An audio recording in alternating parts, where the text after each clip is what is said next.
Hey everyone, Lulu the Jester here, and once again the Arc Raider devs have knocked it out of the park. This is an incredible update that's going to be allowing us to go into more map areas. The newest map being added is going to be called Stella Montis. So once you enter into the game, you will be greeted with a screen that'll give you some information basically on the whole event for the game at the moment. Just click on the view details situation and it'll bring you here where you're able to donate different parts, metal parts, fabric, plastic parts, rubber parts, chemicals. All of it will donate into the community progress and it will give you merits on top of that.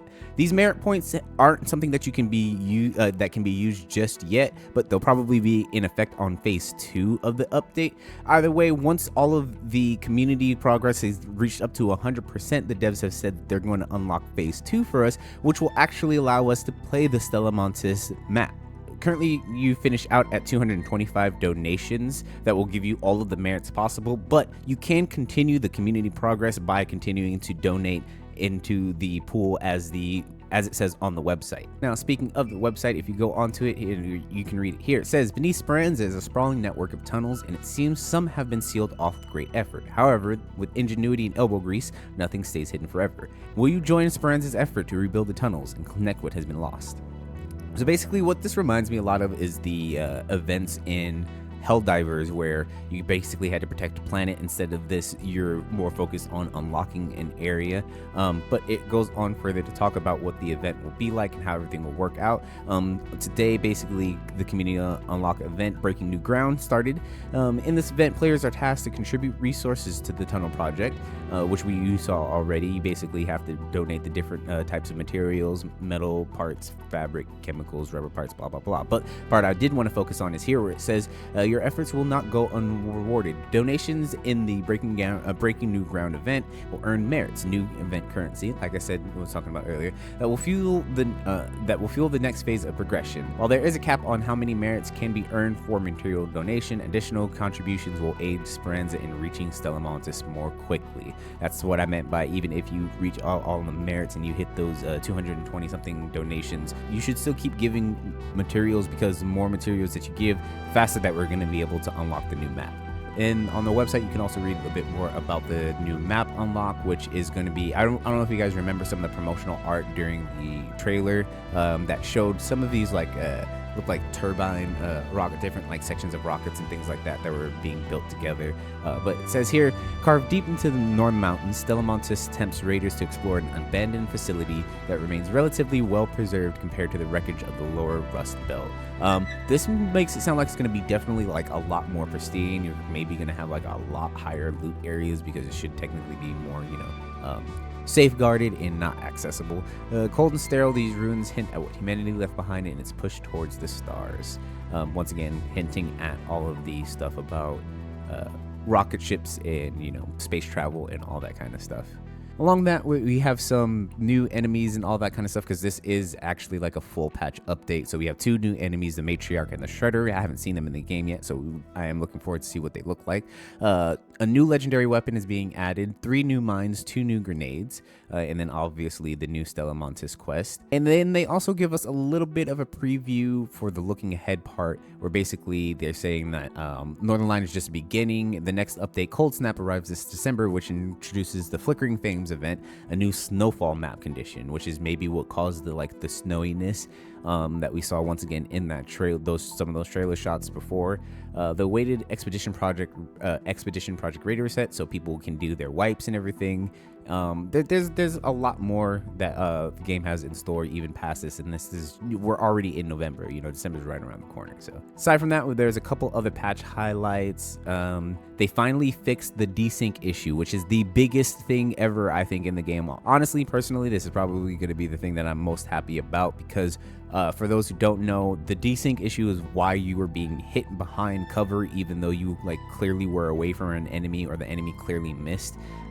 It's because of the desync problem. Basically, the information on the server wasn't correct, and even though you were behind cover, technically you took the damage because the server was reading that you weren't behind cover. There's some other issues with preventing people from from completing quests that got fixed. Achievements also have been fixed for the most part. You will still have to do some of them, unfortunately, again, for like the single ones, like destroy a queen, or probably like return to Speranza while down and things like that. But other achievements that have multiple parts, you only need to finish one of them to be able to get it to progress through. So that's cool. Launchers now went from 100 to 200 coins. The crafting has been changed from 5 metal parts and 1 crude explosives to 4 metal parts and 1 refined explosive. Crafting for arc motion core and arc circuitry has been unlocked at a level earlier, but it now takes 2 more arc alloy for each. For the wolfpack value has gone from 3k to 5k, which means that they're going to be more expensive, and it's going to take more refined explosive and 2 arc motion cores instead of 2 sensors to make. And security lockers will also be nerfed. The devs felt that they were over providing really good loot, so those who do have that perk, it's still worth it, but not going to be as worth it because you won't always guarantee yourself some good ass stuff. But yeah, that sucks. There's been some XP changes as well. Basically, there's just a swap around where opening the containers for these 2, Bastion and Bombardier, are not going to be as much, and then looting the actual items from the Rocketeer and the Leapers are going to be worth more. Aside from that, there's also some achievement, as you said, there's some achievement and animation changes as well. If you guys want to read through the patch notes, they are online. But to me, the biggest part of the update, and my favorite part, aside from the desync, we have finally been given duo matchmaking. Just understand though, duo matchmaking is not guaranteed, as it said. So basically how they're talking about it is they silently tested and enabled duos prioritized matchmaking earlier this week. The duo matchmaking will work like this. First, we prioritize solos and squads to play separately. After that, we prioritize duos to play with other duos, and for trios to play with other trios. The only reason that this is confusing to me is trios and squads are kind of the same thing.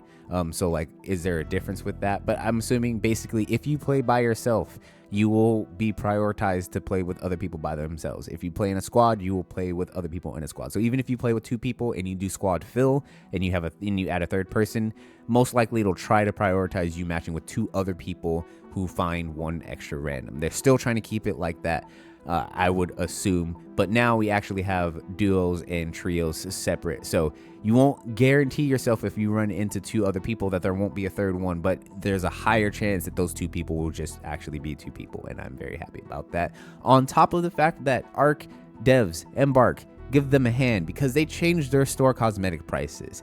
Heard the feedback. Basically, they reviewed some of the prices and made adjustments to lower the prices. Not only did they lower the prices though, for any raider who has already made a purchase on the old pricing, will compensate you for the difference. These raider tokens will be refunded back into your account automatically in the coming week.